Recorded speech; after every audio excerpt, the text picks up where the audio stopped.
Ha? Macam mazhab Imam Syafi'i, murid pada Imam Maliki. Imam Maliki lain, Imam Syafi'i lain.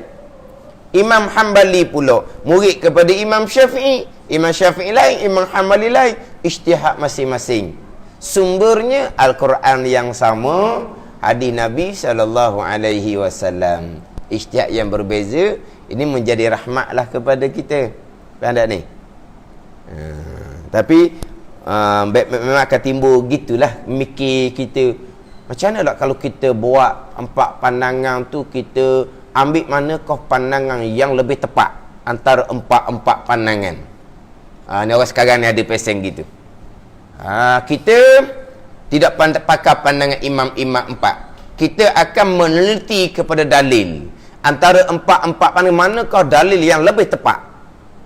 Orang ni orang yang lebih alim daripada ke-4 imam muktabar. Lebih alim daripada Imam Hanafi, lebih alim daripada Imam Maliki, lebih alim daripada Imam Syafi'i, lebih alim daripada Imam Ahmad bin Hanbal. Orang hebat ni, orang kelas. Sebab apa? Sebab mereka ada CJ tinggi-tinggi. Imam Hanafi, Maliki, Syafi'i, Hanbali, keping CJ pun tak ada. Lepas tu mereka ni handalang. Nak ambil mana antara 4 pandangan imam ni, kita tak boleh pakai mereka. Kita kena tengok pada dalil. Kita kena kaji dalil sendiri. Mana yang lebih hampir kepada tepat. Hebat. Ini orang tak ada insaf diri ni. Orang tak kenal diri. Orang seumpama orang sombong, orang angkuh. Orang seumpama ni kadang-kadang dari segi pembelajaran tu sendiri. Dari segi pembelajaran tu sendiri, permulaan letak tapak tu kena jaga dah. Ini ulama-ulama muktabar ni. Mereka punya tapak. Ulama muktabar ni as-salafus salih. Kurun yang pertama, kurun yang kedua, mereka lah lebih hampir kepada Nabi SAW. Kurun yang cemerlang. Dia panggil Dauruz Zahabi, pusingan keemasan. Yang mana ulama-ulama muktabar ni soleh daripada mak ayah mereka lagi. Mereka dapat ilmu agama daripada budak lagi, dan akan diberkati oleh Allah Subhanahu wa taala. Mereka belajar dengan niat yang suci, dengan guru yang suci. Ni ulama-ulama muktabar yang ada maqam di sisi Allah Subhanahu wa taala. Orang sekarang ni belajar dah ni, kadang-kadang nak letak tapak belajar tu pun kerana apa? Kerana nak kerja, kerana nak pakat, nak gaji. Itu neraka awal-awal dah.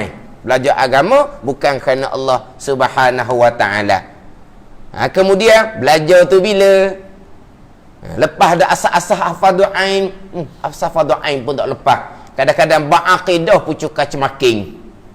Ni hak andalang ni, hak andalang. Ba'aqidah pun cuka cemaking ni. Ada.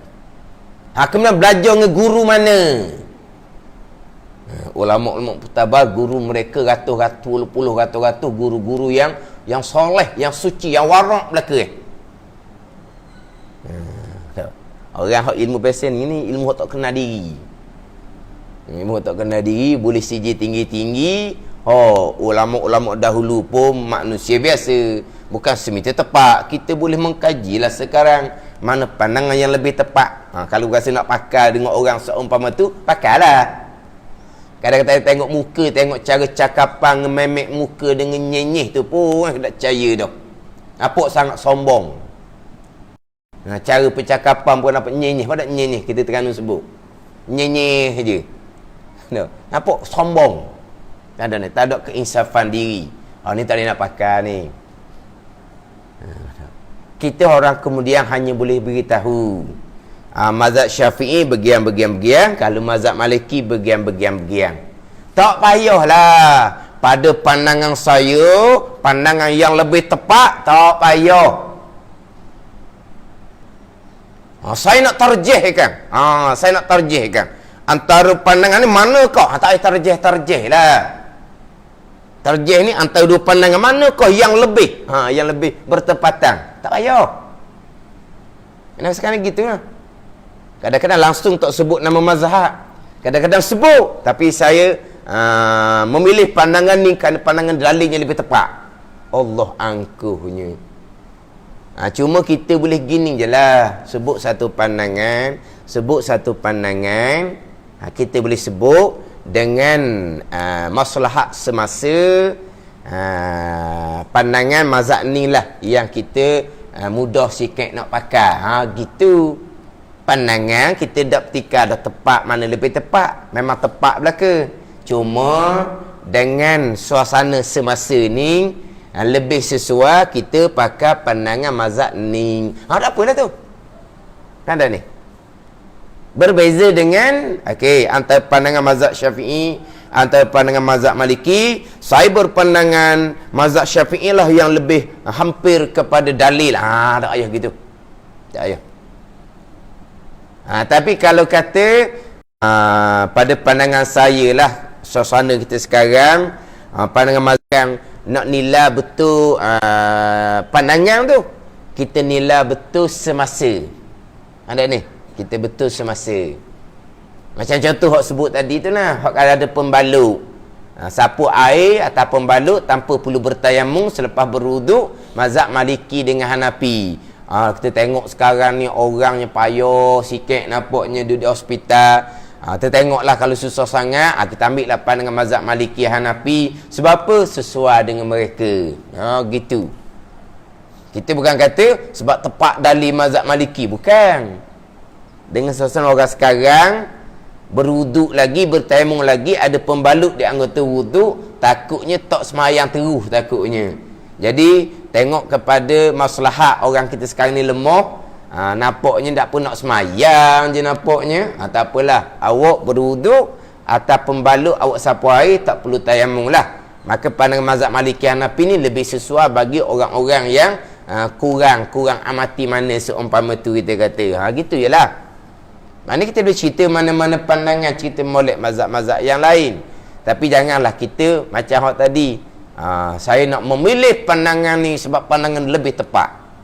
Saya nak terjihkan Allah siapa kamu. Ada ni. Contoh mazhab Syafi'i kita dan jumhur mazhab yang lain. Zakat fitrah contohnya, mana boleh dengan duit, dengan beras. Tapi oleh kerana untuk maslahat, senang orang nak mengeluarkan, senang amir yang menerima untuk terima, dan senang mudah kita nak agihkan kepada asnaf, kita pakai mazhab Hanafi lah. Pakai duit, gitu je lah. Siapa pakai duit mazhab Hanafi? Sebab lebih mudah untuk maslahat. Pada ni tak ada masalah tu. Saya terjihkan mazhab Hanafi dengan duit sebab mazhab Hanafi lebih tepat. Jangan kok tu. Ada ni. Cuba tengok dalam rakaman sekarang ni gitu. Saya memilih pandangan. Pada pandangan saya, pandangan saya pula dah. Ada kebiasaan gitu. Cerita pandangan ni, dalil ni, pada pandangan saya. Itu ulama mujtahid mutlak setara dengan Imam Syafi'i. Tu kata nak pakai orang seumpama tu, pakailah nak pakai kau. Tengok muka pun tak percaya dah, ba'aqidah pun cakap cemaking. Sungguh orang seumpama ni hebat sangat dia bercakap dalil-dalil, kemudian pandangan saya dalil ni yang lebih tepat, pergi pada bab pegangan, bukan ahli sunnah wal jamaah pun.